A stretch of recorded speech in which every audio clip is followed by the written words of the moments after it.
నమస్తే, welcome to మనం TV. నేను మీ ప్రియాంకారావు.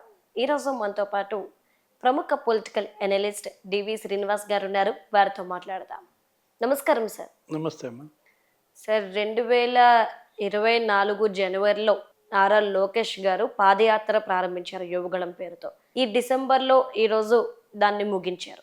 సో ఈ 1 year జర్నీలో, ఈ పాదయాత్రలో నారా లోకేష్ గారు ఏం నేర్చుకున్నారు, ఎలాంటి ఏ విధంగా నడవడిక దగ్గర నుండి ఏం తెలుసుకున్నారు, ఆ తర్వాత ఏం సాధించారు? నారా లోకేష్ యువగళం పాదయాత్ర వ్యక్తిగా నాయకుడిగా ఆయన్ని ఎలా ఎదిగేలా చేసింది, ఆ పార్టీని ఎలా నిలబెట్టింది, అసలు ఆంధ్రప్రదేశ్ రాజకీయాన్ని ఎలా మార్చింది, 3 విధాలుగా దాన్ని చూడాలన్నమాట. నారా లోకేష్ పాదయాత్రకు ముందు, పాదయాత్ర తర్వాత, లేకపోతే తెలుగుదేశం పార్టీ ఏంటి, లోకేష్ పాదయాత్రకు ముందు, పాదయాత్ర తర్వాత పరిణామాలు, అసలు ఆంధ్రప్రదేశ్ రాజకీయాల్లోనే అనూహ్య పరిణామాలు మనం చూసాం. అంతకుముందు మరి ఆయన అనేక రకాలుగా ఎగతాళి చేశారు, గేలి చేశారు, ఒక నాయకుడి పైన వెయ్యకూడనంత బురదేశారు, ఒక రకంగా చిదిమేయాలని చూశారు. ఏంటి, మొగ్గలోనే తనని అసలు రాజకీయ భవిష్యత్తు లేకుండా చేయాలన్నట్టుగా, ఓడిపోయాడని, దొడ్డిదారిన కౌన్సిల్లోకి వచ్చి మంత్రి అయ్యాడని, లేకపోతే ఆయన యొక్క బాడీ లాంగ్వేజ్ ఏంటి, అసలు ఎలా మరి అతన్ని విమర్శించారో, వ్యక్తిత్వ హననానికి పాల్పడ్డారో, ఆయన వేష భాషల పైన, ఆయన ఆహారం పైన, ఆయన ఏంటి తిండి పైన కూడా అసలు పోస్టులు కానీ, అసలు మనం అనుకున్నది అదే, ఏ నాయకుడు ఫేస్ చేయలేదు. అట్లాంటి దాని నుంచి ఎమర్జ్ అయ్యాడు. అంటే ఒక బంతిలాగా నేలకేసి ఎంత బలంగా కొడితే అది అంత ఎత్తుకి ఎగిసినట్టుగా అతను ఇవాళ ఏంటి, తెలుగుదేశం పార్టీలో ఇవాళ ఒక ధ్వజస్తంభం లాగా మారింది. మొత్తం పార్టీ అంతా ఇవాళ అతన్ని దీంట్లో నడుస్తుంది. ప్రభుత్వంలో ఇవాళ మరి 3rd ప్లేస్ ఏంటి, కూటమి ప్రభుత్వంలో CM Chandrababu, deputy CM Pawan Kalyan, ఇవాళ 2 కళ్ళుగా ఇవాళ కూటమి ప్రభుత్వం ఆంధ్రప్రదేశ్కు ఉంటే త్రినేత్రం ఏంటి, 3వ కన్ను లోకేష్. ఎప్పుడు తెరుస్తాడో తెలియదు. ఆ 3వ కన్ను తెరిస్తే బగ్గుమంటామా అన్న భయం రేకెత్తిచ్చాడు, ప్రత్యర్థుల్లో భయం పుట్టించాడు. ఆ పాదయాత్ర కావచ్చు, ఇప్పటి అతని జర్నీ కావచ్చు. జగన్మోహన్ రెడ్డి ఎలా ఉన్నాడు, వైఎస్ఆర్ కాంగ్రెస్ పార్టీ ఎలా ఉంది, ఏంటి పాదయాత్రకు ముందు ఎలా ఉన్నాయి, పాదయాత్ర తర్వాత ఎలా మారారు. అంటే లోకేష్ గురించి మాట్లాడిన వెంటనే మీరు జగన్మోహన్ రెడ్డి పేరు ఎందుకెత్తారని అడగచ్చు. ఎందుకంటే లోకేష్ని ఇంత ఎత్తున నిలబెట్టిందే జగన్మోహన్ రెడ్డి. అంటే థ్యాంక్స్ టు జగన్మోహన్ రెడ్డి అన్నమాట, ఒక రకంగా చెప్పాలంటే. ఆ పాదయాత్రకి అతను అన్ని ఆటంకాలు గనక కల్పించకుండా ఉంటే, అడ్డంకులు పెట్టకుండా ఉంటే, పెట్టిన ప్రతి అడ్డంకి లోకేష్కి ఒక గెలుపుగా మారింది. అతను ఏం చేశారు, అసలు స్టేజ్ ఎక్కనివ్వలేదు, కిటికీలో నుంచి మాట్లాడాడు, బాల్కనీలో నుంచి మాట్లాడాడు. అతను ఏం చేశారు, అసలు స్టూల్ ఎక్కి మాట్లాడితే స్టూల్ కూడా లాక్కుపోయారు. అతన్ని సౌండ్ వెహికల్ లాక్కున్నారు, మైక్ లాక్కున్నారు, మామూలు ఇబ్బందులు పెట్టాల. చివరికి రాజ్యాంగం చేత పట్టుకుని నడవాల్సిన దుస్థితి దేశంలో ఏ నాయకుడికి పట్టలేదు. అంటే ఎలా జగన్మోహన్ రెడ్డి హయాంలో 5 ఏళ్లలో ప్రజాస్వామ్యాన్ని కిందేసి తొక్కారో నీకు ఆ పాదయాత్రే ఉదాహరణ. అదే ఎంతమంది పైన కేసులు, లోకేష్ పైన 23 కేసులు అంట. మొన్న అసెంబ్లీలో కేసులు లేనాళ్ళు మరి కూర్చోండి, ఉన్నాళ్ళు లేచి నుంచోండి అంటే 95 మంది 95% లేచి నుంచున్నారు. ముఖ్యమంత్రి చంద్రబాబు పైన 24 కేసులు, లోకేష్ పైన 23 కేసులు. అంటే ఎవరిని కదిలించిన డజను 18, 20 కేసులు. ఫలితం జగన్మోహన్ రెడ్డి పతనం.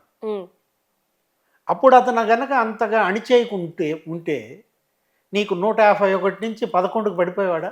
అంటే పాదయాత్రని ఎంత అణిచేయాలని జగన్మోహన్ రెడ్డి చూశాడో అతనంత అధోగతికి పడిపోయాడు. బ్యూటీ ఆఫ్ డెమోక్రసీ అంటావా? అంటే చంద్రబాబు భాషలో చెప్పాలంటే Yes.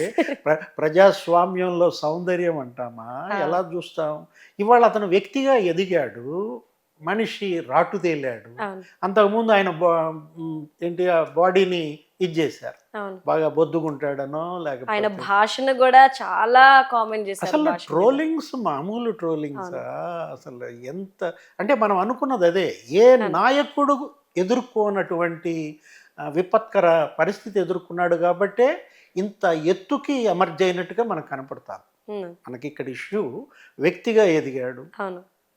మరి నాయుడు కొడుకు అనేవాడు నాయకుడు అయ్యాడు. అవును. మన అడుసుమిల్లి భాషలో చెప్పాలంటే నాయుడు కొడుకు నాయకుడిగా నాయకుడు. అంటే ప్రూవెన్ రుజువు చేసుకున్నాడు. నాయకత్వాన్ని రుజువు చేసుకునే అవకాశం ఇచ్చింది ఎవరు? జగన్మోహన్ రెడ్డి. అతను నాయకుడిగా ఎదగటమే కాదు, అనేక హామీలు ఇచ్చాడు పాదయాత్రలో. ఉమ్, నీకు 4000 కిలోమీటర్లు ఏమో నడిచాడు, కష్టపడ్డాడు, భుజాన్ని మోసాడు పార్టీ జెండా. ఇవాళ పార్టీని నిలబెట్టాడు. ఉమ్, ఇప్పుడు యాక్చువల్గా పార్టీ పెట్టింది వాళ్ళ తాత ఎన్టీఆర్, మోసింది వాళ్ళ నాన్న. ఇది ఇన్నాళ్ళు మోసాడు ఆయన. అవును. ఎవరు అయింది 12 ఏళ్లే, ఎవరిది? ఎన్టీఆర్ ఎన్టీఆర్ గారిది. అధ్యాయం. మరి ఇతంది 30 ఏళ్ళు, ఎవరిది? చంద్రబాబు ప్రయాణం. అవును. 30 ఏళ్ళ పార్టీ అధ్యక్షుడిగా మరి ఆయన వాళ్ళ పార్టీని నిలబెట్టిన విధానం. ఇప్పుడు తనొచ్చి భుజాన్ని వేసుకుని నేను మోస్తా పార్టీ నాన్న అంటూ నీకు భుజం కలపటం అనేది వాళ్ళ బ్యూటీ. ఏది? Yes. పార్టీకి తెలుగుదేశం బతికింది. అవును. యువగళం పాదయాత్ర లేకపోతే తెలుగుదేశం ఉండేదా? అంతే కదా. జగన్మోహన్ రెడ్డి ఉండనిచ్చేవాడా? సరే, అక్కడ అంటే కదా. మీరు అన్నది నాకు ఎలా అర్థమవుతుందంటే 2019లో టీడీపీ ఓడిపోవడానికి ఆ నాయుడు గారి కొడుకే కారణం అని చెప్పారు. అంటే నారా లోకేష్ గారి కారణం అని అన్నారు. ఈ రోజు 2024లో టీడీపీ గెలవడానికి ఈరోజు నారా లోకేష్ గారు కారణం. అంటే ఓడిపోవడానికి కారణం అని చెప్పిన ఆయనే ఈరోజు గెలవడానికి కూడా కారణంగా ఆయనే చూపించాల్సిన స్థాయికి ఎదిగారు అని చెప్పుకోవచ్చా? అంటే అప్పుడు ఓటమికి కూడా అతని కారణం కాదు. అంటే వైఎస్ఆర్సీపీ వాళ్ళు అలానే ప్రచారం చేశారు. విమర్శకులు లేకపోతే అది కూడా బురదలో భాగం. Yes. ఎందుకంటే ఆ రోజు చంద్రబాబు ఓటమికి కారణాలు కొల్లదు. అవును. ఒక ఛాన్స్ జగన్మోహన్ రెడ్డికి ఇద్దామనుకోవటం, ఆ తర్వాత అతని పక్కన తల్లి చెల్లి మరి కన్నీళ్ళు, మరి ఆ పరిస్థితుల్లో అనేక హామీలు జగన్ గుప్పించటం, అవును. అవినీతి ఆరోపణలు చేయడం, అటు పవన్ కళ్యాణ్ మరి విడిగా పోటీ చేయడం, అనేక కారణాలతో ఆ రోజు ఓడిపోయింది చంద్రబాబు ప్రభుత్వం. సరే, ఇప్పుడు లోకేష్ మరి ఈ పాదయాత్రలో ప్రతి చోట డిక్లరేషన్ ఇచ్చాడు. ఉమ్, అంటే ప్రతి 100 కిలోమీటర్లకి ఒక డిక్లరేషన్. ఉమ్, అక్కడ ఆ జిల్లాలో తను చేసే అభివృద్ధి, తను చూసిన ప్రజల కష్టాలు, అవే సూపర్ 6 హామీల. yes. సూపర్ 6 హామీలతో పాటు అసలు తెలుగుదేశం మేనిఫెస్టో తయారైందే పాదయాత్రలో. అవును. అతని హామీలన్నీ నీకు గుదిగుచ్చి మేనిఫెస్టోలో పెట్టారు. నెక్స్ట్ పవన్ కళ్యాణ్ కొన్ని ఇచ్చినట్టున్నారు, అవును. షట్ సూత్రము ఏదో ఆయన 6, అవి కూడా కలిపి వాళ్ళ సూపర్ 6 కానీ తెలుగుదేశం జనసేన మేనిఫెస్టో ఈ 6 నెలల్లో ఎంత అమలు చేశారు. అది నాయకత్వం. ఉమ్, చంద్రబాబు ప్రభుత్వం మనం చూసాం, పింఛన్లు పెంచేశారు, ఉమ్, 1000 రూపాయలు పింఛన్ పెంచారు, మూసేసిన అన్నా క్యాంటీన్లు తెరిచారు, దీపం సిలిండర్లు ఇచ్చారు, మెగా డిఎస్సి కూడా 16,325 పోస్టులతో ఇచ్చారు. అంటే హామీలన్నీ అమలు చేస్తూ ముందడుగేస్తున్న దీంట్లో. ఉమ్, అంటే జగన్ అనొచ్చు ఏంటి ఫెయిల్ అయిందనో, అసలు వీళ్ళు సూపర్ 6 గంగలో గెలిపారనో, అసలు ఏమీ చేయలేదన్నా కూడా జగన్ అక్కడే నమ్మకాన్ని కోల్పోతున్నాడు. ఉమ్, కొన్ని చేశారు అని చెబితే జగన్ నమ్ముతారు. అన్నా క్యాంటీన్లు తెరిచారు కదా, ఉమ్, నువ్వు మూసేసావు. నువ్వు 1000 రూపాయలు పింఛన్ పెంచడానికి నువ్వు 4 ఏళ్ళు నిక్కి నీలిగావు. 250 250 250 బిచ్చం వేశాడు. అదే వీళ్ళు 1000 రూపాయలు పెంచేశారు. అటు వెల్ఫేర్ చేస్తున్నారు, ఇటు అభివృద్ధి బ్రహ్మాండం. అవును. నీకు పెట్టుబడులు భలే రాబడుతున్నారు, నీకు కేంద్రం నుంచి నిధులు వస్తున్నాయి. అది జగన్ తేలేకపోయాడు. 30 మంది ఎంపీలు ఉండి కూడా జగన్ తేలనిది మరి 20 ఎంపీలతోనే మరి బ్రహ్మాండంగా రాబడుతున్నారు. నీకు అమరావతి వాళ్ళు 60,000 కోట్లు నిధులు సమీకరించారు రాజధాని నిర్మాణానికి. ఉమ్, పోలవరం 20,000 కోట్లతో నీకు తొలి దశ కంప్లీట్ చేయడానికి మరి పనులు కూడా ప్రారంభిస్తున్నారు. అటు రోడ్లు గుంతలని బుడ్చి పారేశారు. గతంలో జగన్ గుంతలమయం చేశాడని నీకు కేటీఆర్ తిట్టాడు, అవును. కేసీఆర్ తిట్టాడు. డబల్ రోడ్డు ఉంటే తెలంగాణ, సింగిల్ రోడ్డు ఉంటే ఆంధ్ర అన్నాడు. మీరు మాకు ఓట్లేరా, ఓట్లేకపోతే ఆంధ్రాలో రోడ్ల మీద దిప్పుతామని బెదిరించారు. అవును. అంటే ఇప్పుడు ఆ గుంతలన్నీ పూడ్చడమే కాదు, నీకు 70,000 కోట్లతో రోడ్డు వర్క్స్, ఉమ్, 75,000 కోట్లతో రైల్ వర్క్స్, స్టీల్ ప్లాంట్ కూడా బతికిచ్చారు విశాఖపట్నం. అవును. దానికి ఒక 1600 కోట్లు ఏమో తీసుకొచ్చి స్టీల్ ప్లాంట్ కూడా సెకండ్ ఫర్నేస్ మరి బిగిన్ అవుతుంది చేస్తున్నారు. అంటే అటు కేంద్రం నుంచి నిధులు రాబట్టడం, ఇటు విభజన చట్టం హామీలు నెరవేర్చడం, ఉమ్.